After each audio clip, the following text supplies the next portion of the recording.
Olá amigos, amiguinhas, dando continuidade à nossa releitura do livro O Céu e o Inferno, vamos pedir a permissão e a proteção de Deus, Pai Todo-Poderoso, do nosso Mestre Jesus, dos nossos guias, nossos benfeitores, que estejam conosco nesse momento, nos ajudando e nos intuindo para que a gente possa entender essa aula de hoje, entender essa lição de hoje. Nós estamos no capítulo 9. A semana passada nós falamos sobre a origem da crença nos demônios e falamos um pouco sobre os demônios segundo a igreja. O capítulo é comprido, a gente parou numa parte, paramos no item 12. Então, hoje estamos no item 13, continuando, como que a igreja fala, como que a igreja denomina ou como que a igreja explica os demônios. Então vamos lá, no item 13, o meu aqui é na página 82. Vejamos agora qual a sorte desses tais anjos e o que fazem. Mal apenas se manifestou a revolta na linguagem dos espíritos, isto é, no arrojo dos seus pensamentos, foram eles banidos da celestial mansão e precipitados ao abismo. Então a igreja, a gente está dizendo isso, que os anjos, assim que começou a surgir, eles já se revoltaram e foram então precipitados no abismo. Por estas palavras, entendemos que foram arremessados a um lugar de suplícios no qual sofrem a pena de fogo, conforme o texto do Evangelho, que é a palavra mesma do Salvador. Ide, malditos, ao fogo eterno, preparado pelo demônio e seus anjos. Então, está condenando, todos eles ao fogo eterno. São Pedro expressamente diz que Deus os prendeu às cadeias e torturas infernais,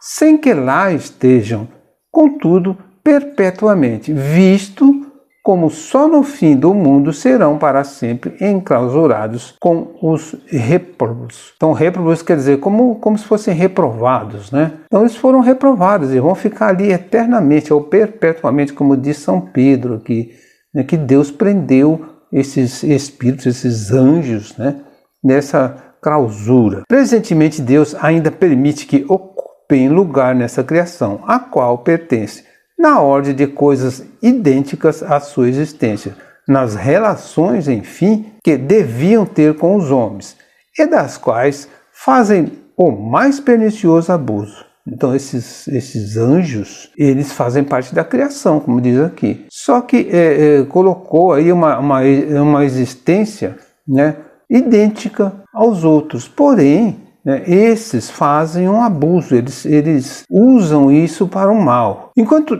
uns ficam na tenebrosa morada, servindo de instrumento da justiça divina contra as almas infelizes que seduziram, outros, em número infinito, formam legiões e residem nas camadas inferiores da atmosfera, percorrendo todo o globo. Envolvem-se em tudo que aqui se passa, tomando mesmo parte muito ativa nos acontecimentos terrenos. Então a igreja diz que alguns demônios ficam presos nessa morada tenebrosa e outros continuam percorrendo a terra, percorrendo o globo e se envolvendo em tudo o que acontece. Quanto ao que diz respeito às palavras do Cristo sobre o suplício do fogo eterno, já nos explanamos no capítulo 4. O inferno. Então, quando nós fizemos aulas passadas sobre o inferno, a gente falou que Cristo não se meteu, não falou muito de inferno,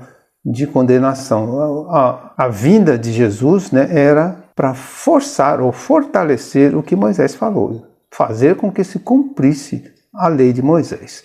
No item 14, por esta doutrina, apenas uma parte dos demônios está no inferno, a outra vaga em liberdade, envolvendo-se em tudo que aqui se passa, dando-se aos prazeres de praticar o mal, e isso até o fim do mundo, cuja época indeterminada não chegará tão cedo, provavelmente. Então, quer dizer, a igreja diz, como a gente já comentou, que uns ficam lá na morada do inferno, e outros ficam zanzando aí pela terra e se envolvendo e praticando o mal. E aí uma pergunta, por que uma tal distinção? Ou seja, por que uns ficam lá e outros ficam em liberdade na terra. Serão estes menos culpados? Então Kardec está colocando essa pergunta, né? Será que os que ficam na terra são menos culpados do que os que ficam presos na clausura no inferno? Certo que não, a menos que se revezem, como se pode inferir dessas palavras. Então, aí Kardec dá até uma solução, né? A menos que eles se revezem, uma hora fica lá, outra hora fica aqui, então são todos iguais. Enquanto uns ficam na tenebrosa morada, servindo de instrumento de justiça divina contra as almas infelizes que seduziram, suas ocupações consistem, pois, em martirizar as almas que seduziram. Então aí uma contradição talvez na bondade de Deus, né? Eles ficam na morada tenebrosa martirizando as almas que eles mesmos seduziram. Então se as almas foram seduzidas por eles, e eles mesmos colocam castigo ou martirizam, como diz aqui. Suas ocupações consistem, pois, em martirizar as almas que seduziram. Assim, não se encarregam de punir faltas livre e voluntariamente cometidas, porém, a que eles próprios provocaram. São, ao mesmo tempo, a causa do erro e o instrumento do castigo. A coisa singular que a justiça humana, por imperfeita, não admitiria. Então, a justiça dos homens não aceita esse tipo de coisa. O mesmo que provocou o erro é o mesmo que vai castigar, ou que vai fazer com que cumpra aquele castigo. Então está errado. Então a justiça dos homens, quando ele diz aqui imperfeita, não admite isso. Imagine a justiça de Deus. A vítima que sucumbe por fraqueza em contingências alheias e porventura superiores à sua vontade é tanto ou mais severamente punida do que o agente provocador que emprega astúcia e artifício, visto como essa vítima, deixando a terra, vai para o inferno sofrer sem tréguas nem favor, eternamente, enquanto que o causador da sua primeira falta, o agente provocador, goza de uma tal ou qual dilação e liberdade até o fim do mundo. Então está errado isso. Se ele provocou, se ele fez com que a alma pecasse, ele deve pagar por isso. E aí as almas pecadoras ficam sofrendo, eles mesmos instigando ou provocando o sofrimento, né? E nada passam ou nada fazem, sentem com relação ao que fizeram, ao mal que provocaram. Então, Kardec faz mais uma pergunta aqui: como pode a justiça de Deus ser menos perfeita que a dos homens? Então, se a justiça dos homens eles não aceitam, ou a gente não aceita que seja feito a justiça pelo mesmo que provocou o erro, a justiça de Deus também não deveria ser assim. No item 15. Mas ainda não é tudo. Então, mais uma ideia. Deus permite que ocupem lugar nesta criação, nas relações que com o homem deviam ter e das quais abusam perniciosamente. Então Deus permite que eles façam isso. Deus podia ignorar, no entanto, o abuso que fariam de uma liberdade por ele mesmo concedida. Será que Deus poderia? Poderia sim ignorar, né? Ele concedeu essa liberdade, então Deus podia ignorar o abuso que eles estão fazendo. Mas se ele podia, então ele não seria justo. Então, mais uma outra pergunta. Então, por que concedeu? Se ele podia ignorar, por que ele concedeu? Então, não deveria ter concedido. Mas, nesse caso, é com conhecimento de causa que Deus abandona suas criaturas à mercê delas mesmas, sabendo, pela sua onisciência, que vão sucumbir, tendo a sorte dos demônios. Então, também mais um item aí, contra a bondade de Deus, contra aqueles adjetivos que nós colocamos, Deus não poderia ser Deus se ele fizesse isso. Abandonar as suas criaturas à mercê delas mesmas, quer dizer, estão fazendo o que fazem e o que não podem por conta delas mesmas. Não tem nenhum padrão, não tem nenhuma técnica, não tem nenhuma lógica, tudo isso. Então Deus não seria também onisciente, ou seja, não seria aquele que sabe tudo até o futuro. E Deus vai deixar essas vítimas sucumbirem e ter a mesma sorte dos demônios. Não serão elas de si mesmas bastante fracas para falirem, sem a provocação de um inimigo tanto mais perigoso quanto invisível? Então, as almas que seriam tentadas pelos demônios já não são tão fracas, não são falíveis? Por que precisa de um demônio para tentar? Ainda se o castigo fora temporário e o culpado pudesse remir-se pela reparação, mas não. Então o castigo não é temporário, o castigo é eterno e não tem nenhuma recuperação desse castigo. A condenação é irrevogável, eterna. Arrependimento, regeneração, lamentos, tudo é supérfluo. Então não adianta de nada ele querer se melhorar, porque é tudo supérfluo. Os demônios não passam, portanto, de agentes provocadores e de antemão destinados a recrutar almas para o inferno. Isto com a permissão de Deus, que antevia ao criar estas almas, a sorte que as aguardava. Então Deus já sabia que isso ia acontecer. Deus permite que isso aconteça. Então assim não é Deus. O que se diria na terra de um juiz que recorresse a tal expediente para abarrotar prisões? Um juiz que fizesse a pessoa errar e ele mesmo condenasse a pessoa para ir preso. Então o que a gente diria? Estranha a ideia que nos dão da divindade de um Deus cujos atributos essenciais são justiça e bondade soberana.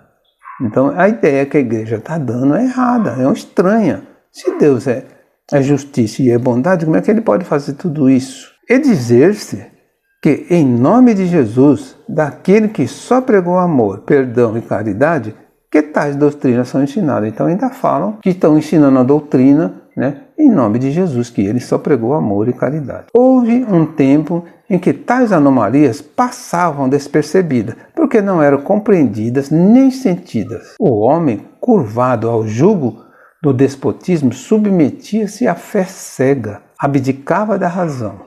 Hoje, porém, que a hora da emancipação soou, esse homem compreende a justiça e, desejando-a tanto na vida quanto na morte, exclama: não pode ser tal ou não, ou Deus não fora Deus. Então o homem evoluiu, o homem entende agora, ele não tem mais uma fé cega. Nós, espíritos, praticamos a fé raciocinada.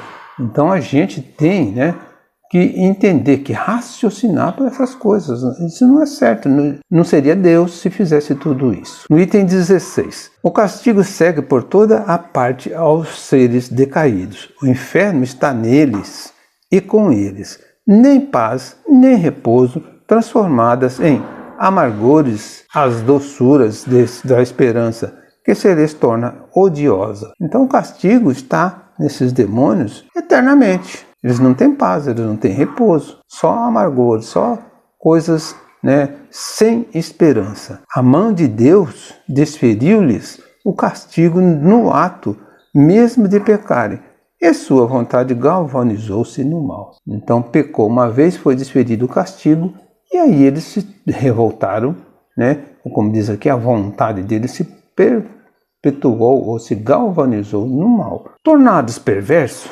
obstinam-se em sê-lo e sê-lo-ão para sempre. Então, depois que ficaram perversos, ficaram maus, eles gostam de ser assim. Também não tem um objetivo, não tem uma esperança de se melhorar. Então, vai melhorar para quê? Continuam no mal e serão assim para sempre. São, depois do pecado, o que é o homem depois da morte. A reabilitação dos que caíram torna-se também impossível. Então, impossível, porque não tem como eles se recuperarem. A sua perda é, desde então, irreparável, mantendo-se eles no seu orgulho perante Deus, no seu ódio contra o Cristo, na sua inveja contra a humanidade. Então, eles têm inveja dos humanos, eles são revoltados contra Deus, têm ódio contra Cristo, e permanecem no mal. Não tendo podido apropriar-se da glória celeste pelo desmensurado da sua ambição, esforçam-se por implantar seu império na terra, banindo dela o reino de Deus. Então eles se esforçam para tirar o reino de Deus da terra. O verbo Jesus, o verbo encarnado, cumpriu, apesar disso, os seus desígnios para a salvação e glória da humanidade. Também por isso procuram por todos os meios promover a perda das almas pelo Cristo resgatado. Então, Jesus veio e cumpriu a missão dele, resgatou muitas almas. Porém, esses demônios continuam querendo fazer com que essas almas se percam novamente. O artifício é a importunação, a mentira e a sedução. Tudo põe em jogo para arrastá-las ao mal e consumar-lhes a perda. Então eles usam, né, de toda essa importunação aí para fazer com que essas almas que Cristo tinha salvado voltem para o inferno. E como são infatigáveis e poderosos, a vida do homem com inimigos tais não pode deixar de ser uma luta em tréguas, do berço ao túmulo. Não é uma luta sem tréguas, na verdade, não é uma luta sem tréguas, do berço ao túmulo. Então o homem nasce para lutar aí sem tréguas. Efetivamente, esses inimigos são os mesmos que, depois de terem introduzido o mal no mundo, chegaram a cobri-lo com as espessas trevas do erro e do vício. Os mesmos que, por longos séculos, se fizeram adorar como deuses e que reinaram em absoluto sobre os povos da antiguidade. Então esses demônios se fizeram adorar como deuses, né? Se apresentavam como deuses e foram adorados. E agora, né, depois que Jesus veio e esclareceu, né, muitas almas, muitos espíritos como nós, né,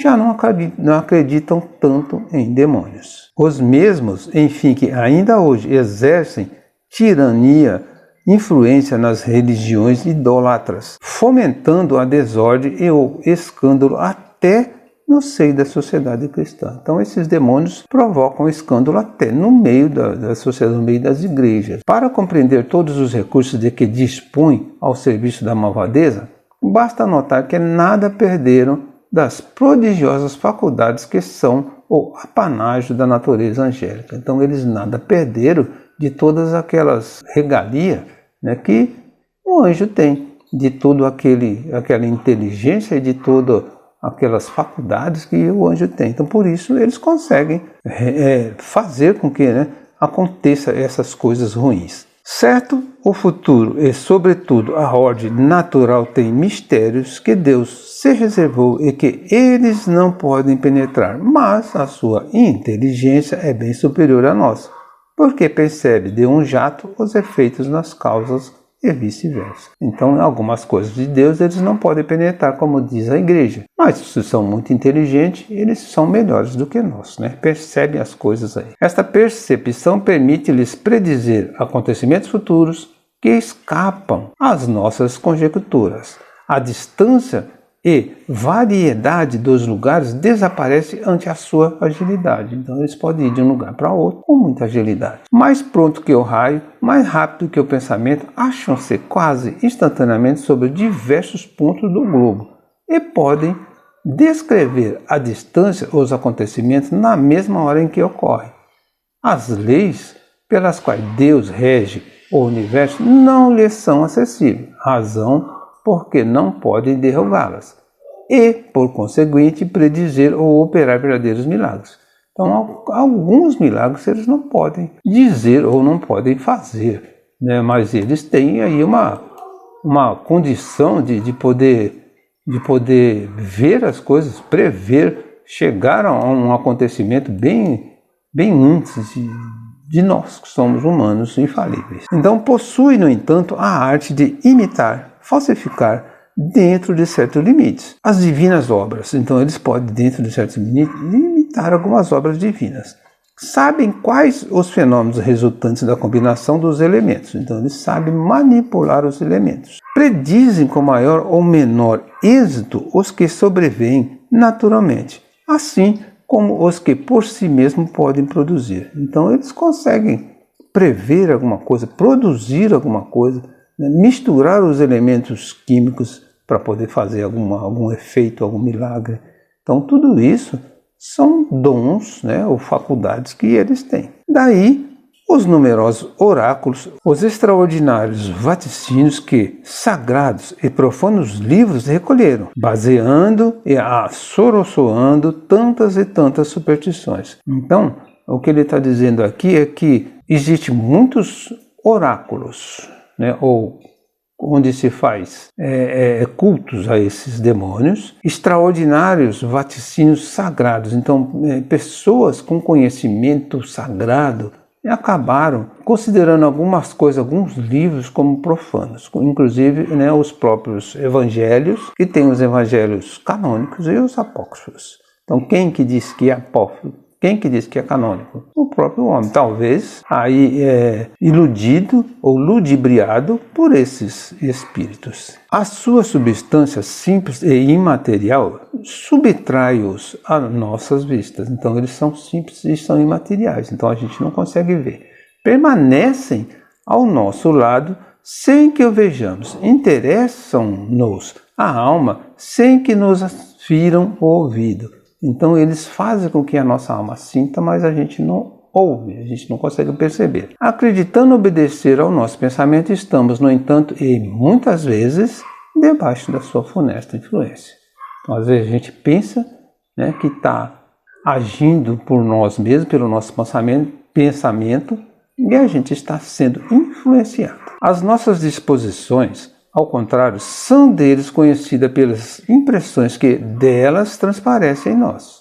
Então a gente consegue transparecer as nossas disposições e eles aproveitam disso. E atacam-nos ordinariamente pelo lado mais fraco, para nos seduzirem com mais segurança. Costumam servir-se de sugestões e engodo conforme com as nossas inclinações. Então eles usam, né, as sugestões, os engodos, para nos enganar. Aproveitam a nossa fraqueza para nos enganar. Modificam a ação segundo as circunstâncias e os traços característicos de cada temperamento. Modificam os traços característicos do temperamento das pessoas.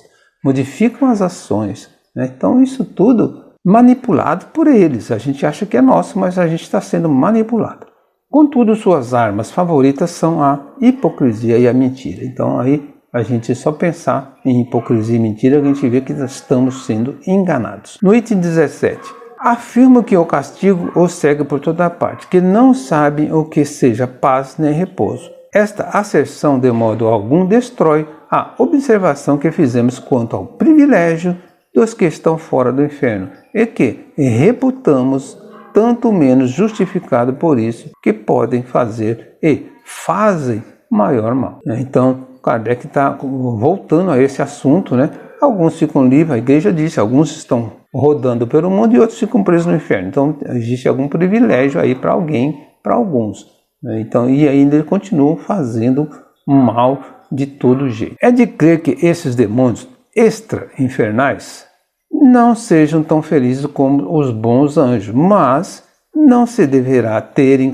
conta a sua relativa liberdade. Então, eles não são tão felizes, mas eles têm uma liberdade. Será que não tem que levar isso em conta? Eles não possuíram a felicidade moral que a virtude defere, mas são incontestavelmente mais felizes que os seus comparsas do inferno famigerado. Então, são mais felizes do que aqueles, né, que estão lá no inferno famígero ou famigero, né, é aquele lugar que solta fogo, ou que está em fogo, está em chamas. Depois, para o mal, sempre há um certo gozo na prática do mal, de mais a mais livremente. Então, sempre que se pratica o mal, ainda mais de livre e espontânea vontade, existe um certo prazer nisso aí. Perguntai ao criminoso o que prefere, se ficar na prisão ou percorrer livremente os campos agindo à vontade. É lógico que um criminoso ele vai preferir, né, estar livremente, pois o caso é exatamente o mesmo. Afirmam outros sim que o remorso os persegue sem trégua, sem misericórdia, esquecidos de que o remorso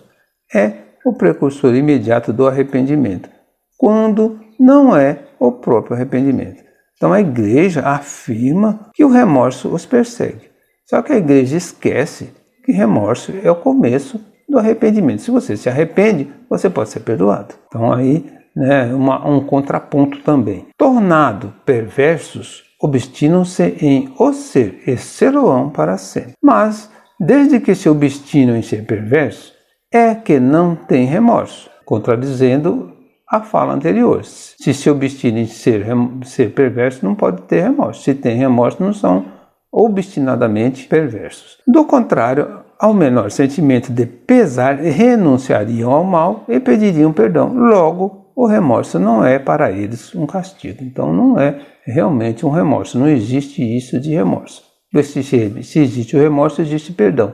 Então, eles poderiam se modificar, não seriam eternos. 18. São depois do pecado o que é o homem depois da morte. A reabilitação dos que caíram torna-se, portanto, impossível. De onde provém esta impossibilidade? Então, se a reabilitação é impossível, de onde que vem isso? Não se compreende que ela seja a consequência da sua similitude como homens depois da morte, proposição que, ao demais, é muito ambígua? Então, se a reabilitação é impossível, de onde que vem isso?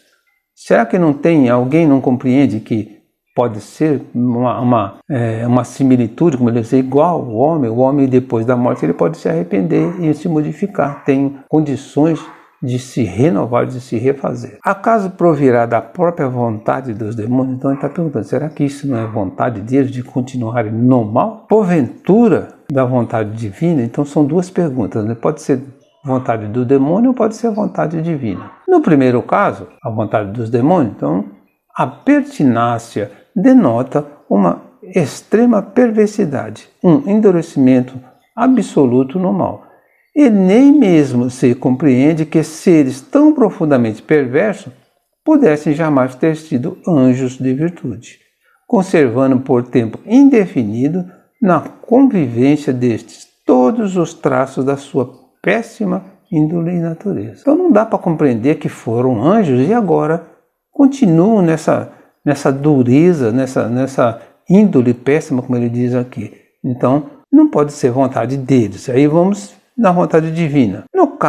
No segundo caso, que seria a vontade divina, ainda menos se compreende que Deus infrinja como castigo a impossibilidade da reparação após a primeira falta. O Evangelho nada diz que com isso pareça. Então no Evangelho não tem nada que fala que pecou e não pode se reparar. Então fica meio assim, como é que Deus pode infligir um castigo que não tem como se reparar? No item 19, a sua perda é desde então irreparável, mantendo-se eles no seu orgulho perante Deus, e de que lhes servirá não manterem tal orgulho, uma vez que é inútil todo arrependimento. Então, se eles se mantêm assim, e que não vão mudar porque é inútil mudar, não existe condição de mudar. O bem só poderia interessá-los se eles tivessem uma esperança de reabilitação, fosse qual fosse o seu preço. Então, se tivesse uma esperança, poderia interessar. Assim,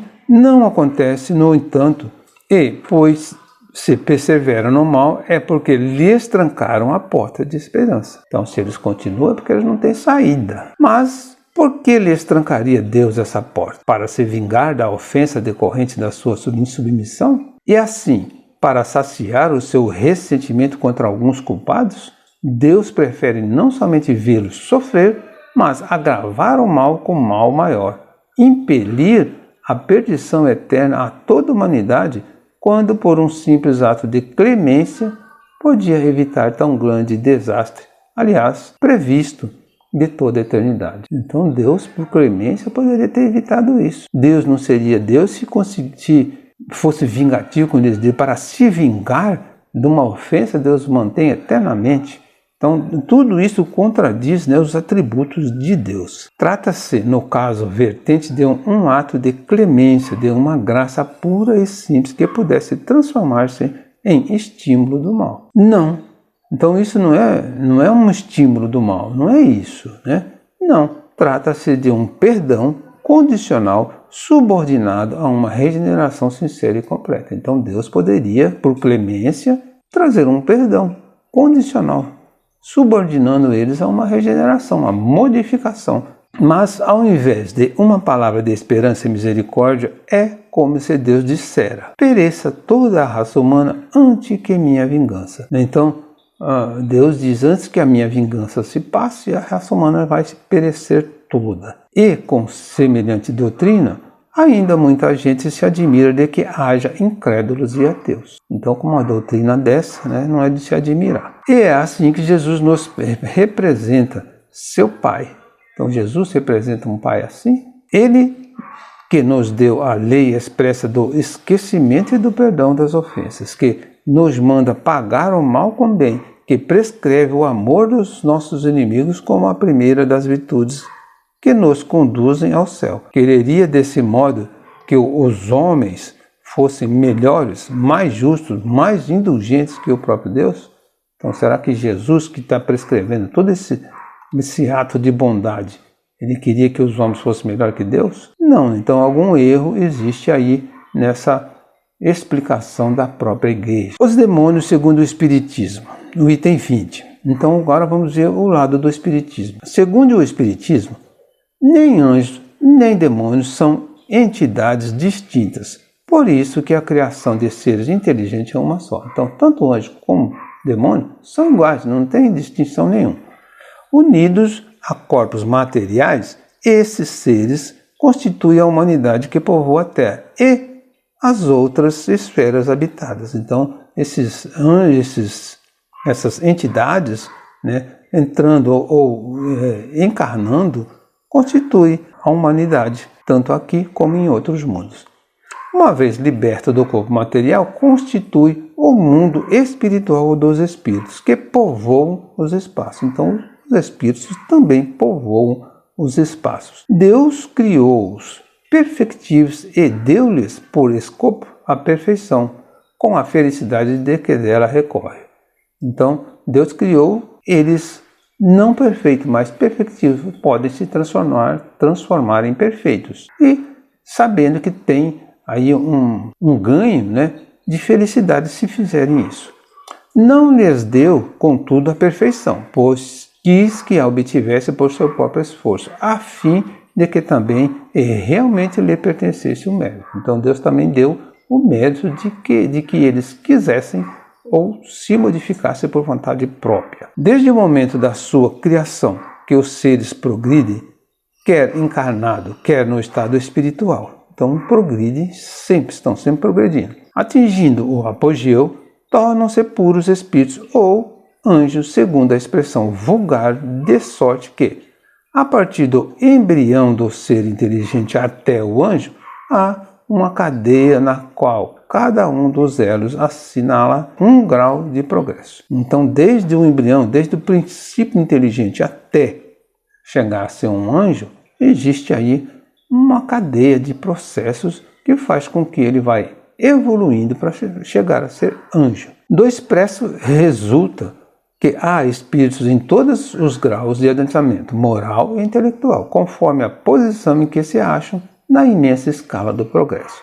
Em todos os graus existe, portanto, ignorância e saber, bondade e maldade. Nas classes inferiores destacam-se espíritos ainda profundamente propensos ao mal e comprazendo-se com o mal. Então aí a gente pode também lembrar, né, a escala dos espíritos, né, lá no livro dos espíritos, da questão 96 a 114, né? Então, espíritos propensos ao mal. Os espíritos inferiores ou primitivos, eles só pensam no mal, quase que 100% mal, muito pouco de bondade. Os espíritos já de terceira ordem, que somos nós, são espíritos propensos ao mal, porém não são maus. Podem fazer o mal, mas não são maus. Nós somos espíritos de terceira ordem, propensos ao mal. Espíritos de segunda ordem são propensos ao bem, não são bons, mas também podem fazer o mal. Mas é muito mais difícil um espírito de segunda ordem fazer qualquer coisa ruim. E os espíritos de primeira ordem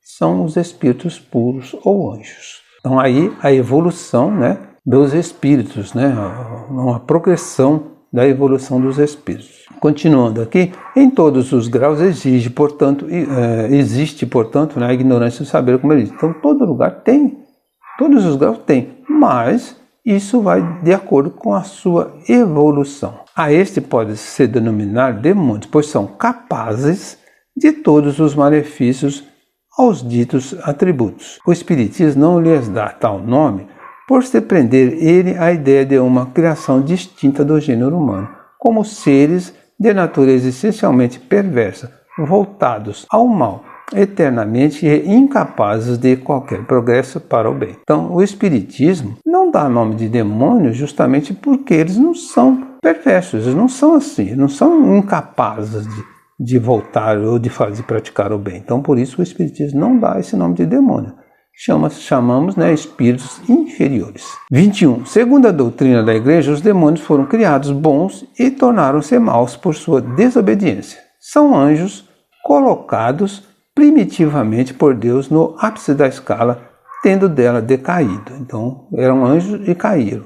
Segundo o Espiritismo, os demônios são espíritos imperfeitos, suscetíveis de regeneração e que, colocados na base da escala, hão de nela graduar-se. Então, o Espiritismo acredita que são imperfeitos, mas podem melhorar. Os que por apatia, negligência, obstinação ou má vontade persistirem em ficar por mais tempo nas classes inferiores sofrem as consequências dessa atitude e o hábito do mal lhe dificulta a regeneração. Então, aqueles que resolvem ficar demoram um pouquinho mais, né? Como diz aqui, dificulta a regeneração. Chega-lhes, porém, um dia a fadiga dessa vida penosa e das suas respectivas consequências. Então, um dia se cansam. Eles comparam a sua situação à dos bons espíritos e compreendem que o seu interesse está no bem, procurando, então, melhorar-se, mas por ato de espontânea vontade, sem que haja nisso o mínimo de constrangimento. Então entendem, comparam que os anjos estão numa situação melhor e por livre e espontânea vontade resolvem regenerar, resolvem mudar. E assim eles conseguem evoluir, sair do mal. Submetidos à lei geral do progresso em virtude da sua aptidão para o mesmo, não progride ainda assim contra a vontade. Então, eles não progridem contra a vontade deles, só vai se for na vontade deles. Deus fornece-lhes constantemente os meios, porém com a faculdade de aceitá-los ou recusá-los. Deus dá os meios, eles têm o livre-arbítrio de aceitar ou recusar. Se o progresso fosse obrigatório, não haveria mérito, e Deus quer que todos tenhamos o mérito de nossas obras. Então, não é obrigatório, a gente tem que merecer, tem mérito. Ninguém é colocado em primeiro lugar por privilégio, mas primeiro lugar a todos é franqueado à custa do próprio esforço. Então quem estiver no primeiro lugar é à custa do próprio esforço. Os anjos mais elevados conquistaram a sua graduação, passando como os demais pela rota comum. Então todos os anjos passaram por todos os sofrimentos que estamos passando hoje para chegar a serem anjos. 22. Chegado a certo grau de pureza, os espíritos têm missões adequadas ao seu progresso. Preenche assim todas as funções atribuídas aos anjos de diferentes categorias. Então os elevados têm as suas missões, cada anjo tem a sua missão. E como Deus criou de toda a eternidade, segue-se que de toda a eternidade houve número suficiente para satisfazer as necessidades do governo universal. Então de toda a eternidade sempre existiu, né? Aqueles que já chegaram a satisfazer as necessidades. Deste modo, uma só espécie de seres inteligentes submetida à lei de progresso satisfaz todos os fins da criação. Então, é uma só espécie inteligente que foi submetida à evolução. Por fim, a unidade da criação, aliada à ideia de uma origem comum, tendo o mesmo ponto de partida e trajetória, elevando-se pelo próprio mérito, corresponde melhor à justiça de Deus do que a criação de espécies diferentes, mais ou menos favorecidas de dotes naturais, que seriam outros tantos privilégios. Então a ideia da criação de tudo simples e depois evoluir é melhor do que ter alguns privilegiados, né, e outros renegados. 23. A doutrina vulgar é da igreja, como a igreja explica, né? A doutrina vulgar sobre a natureza dos anjos, dos demônios, das almas, não admitindo a lei do progresso, mas vendo, todavia, seres de diversos graus, concluiu que seriam produtos de outras tantas criações especiais. Então a igreja deduziu, né? Como sabia que tinha espíritos de todos os graus, ela deduziu que cada um tinha sido criado de maneira diferente. E assim foi que chegou a fazer de Deus um pai parcial, tudo concedendo a uns de seus filhos e outros impondo o mais rude trabalho. Não admira que por muito tempo os homens achassem justificação para tais preferências, quando eles próprios delas usavam em relação aos filhos, estabelecendo direitos de primogenitura e outros privilégios do nascimento. Podiam tais homens acreditar que andavam mais errado que Deus? Então os homens, né, colocavam os primogênitos aí, toda a glória, toda a honra, toda a glória, todos os direitos, e os outros filhos eram abandonados, eram renegados. Será que o homem achava que ele seria diferente de Deus? Não, eles achavam que estavam seguindo esse mesmo conselho, essa mesma ideia da igreja. Hoje, porém, alargou-se o ciclo das ideias. O homem vê mais claro e tem noções mais precisas da justiça, desejando-a para si e nem sempre encontrando-a na terra. Ele quer, pelo mesmo, encontrá-la mais perfeita no céu. Então ele deseja a justiça, deseja as coisas boas, mas se não encontra na terra, sabe que no céu vai encontrar. E aqui está, porque ele repugna a razão toda e qualquer doutrina na qual não resplenda a justiça divina na plenitude integral da sua pureza. Então o homem repugna. Existem muitos ateus, como dissemos no item passado, no item anterior, porque não está certo. Se não representa a justiça divina, não pode ser Deus. Então os homens preferem não acreditar em certas coisas e aí viram ateus, ou se mantêm alheios a qualquer doutrina. Encerramos aqui o nosso trabalho de hoje, a nossa leitura. Encerramos também o capítulo 9, Para a próxima semana estaremos já entrando no capítulo 10. O capítulo 10 ele vai falar da intervenção dos demônios nas modernas manifestações. Que Jesus abençoe a todos.